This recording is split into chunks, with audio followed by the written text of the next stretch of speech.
নমস্কাৰ ছাত্ৰ-ছাত্ৰীসকল যিসকল ছাত্ৰ-ছাত্ৰীয়ে এই বছৰ মেট্ৰিক পৰীক্ষা দিবা সেইসকল ছাত্ৰ-ছাত্ৰীয়ে এই ভিডিঅ'টো শেষলৈকে চাবা কিয়নো এই ভিডিঅ'টো তোমালোকৰ বাবে বহুতেই ইম্পৰ্টেন্ট হৈ পৰিছে তো ছাত্ৰ-ছাত্ৰীসকল ইতিমধ্যে বহুতো ডিস্ট্ৰিক্টত প্ৰি ফাইনেল কমপ্লিট হল আৰু বহুতো ডিস্ট্ৰিক্টত এক্সাম চলি আছে আৰু প্ৰি ফাইনেল এক্সাম হোৱাৰ পিছত বহুতো ছাত্ৰ-ছাত্ৰীৰ মনত এটা প্ৰশ্ন উদয় হৈছে এই প্ৰশ্নটো হল যে আমাৰ মেট্ৰিক পৰীক্ষাৰ কুৱেশ্যন পেপাৰটো সকলোৰে একে হ'ব নেকি যিহেতু আগতে এনাউন্স কৰিছিলে যে এইবাৰ মেট্ৰিক পৰীক্ষাৰ প্ৰশ্ন পেপাৰ সকলোৰে বেলেগ বেলেগ হ'ব কাৰো প্ৰশ্ন পেপাৰৰ ক্ৰমিক নাম্বাৰ কাৰো প্ৰশ্ন পেপাৰৰ লগতে মিল নাথাকিব সকলোৰে প্ৰশ্ন পেপাৰ ক্ৰমিক নাম্বাৰ বোৰ বেলেগ বেলেগ থাকিব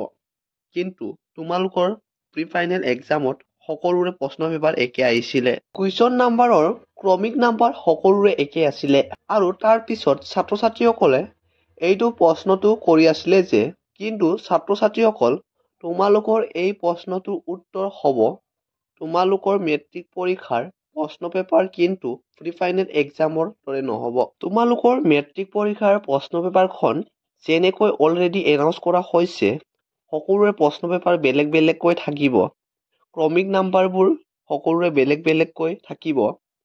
ঠিক তেনেদৰে তোমালোকৰ মেট্ৰিক পৰীক্ষাৰ কুৱেশ্যন পেপাৰখনো আহিব আৰু প্ৰি ফাইনেল ইমান ইম্পৰ্টেন্ট নহয়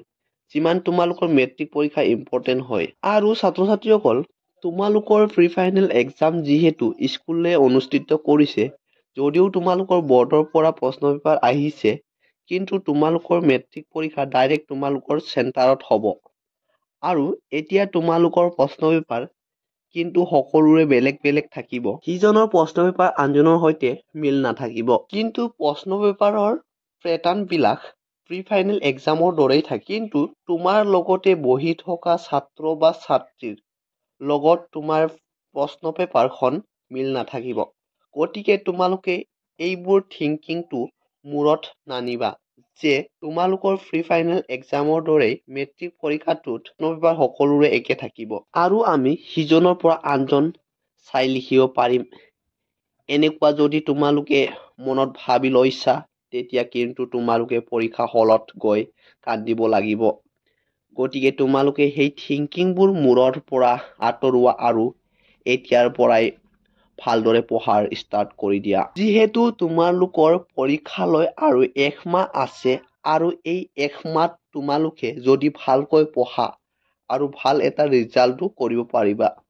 আৰু তোমালোকে এজনৰ পৰা আনজনক ভৰসা কৰি তোমালোকে পৰীক্ষাত নবহিবা তেতিয়া কিন্তু তোমালোকৰ বহুত প্ৰব্লেম হ'ব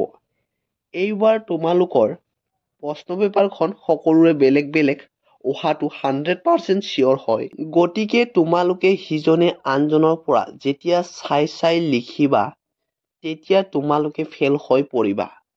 গতিকে তোমালোকে এইবোৰ থিংকিং মূৰত একদমেই নানিবা আৰু ছাত্ৰ-ছাত্ৰীসকল তোমালোকে যদি এতিয়াও পঢ়া ষ্টাৰ্ট কৰা নাই বা তোমালোকৰ হাতত ভাল এটা গাইডেন্স নাই তেনেতে তোমালোকে আমাৰ এই চেনেলটোত আপলোড কৰা ইম্পৰ্টেন্ট কুৱেশ্যনবোৰ চাই ল'ব পাৰা ছাত্ৰ-ছাত্ৰীসকল আশা কৰো আজি আলোচনা কৰা এই কথাটো তোমালোকে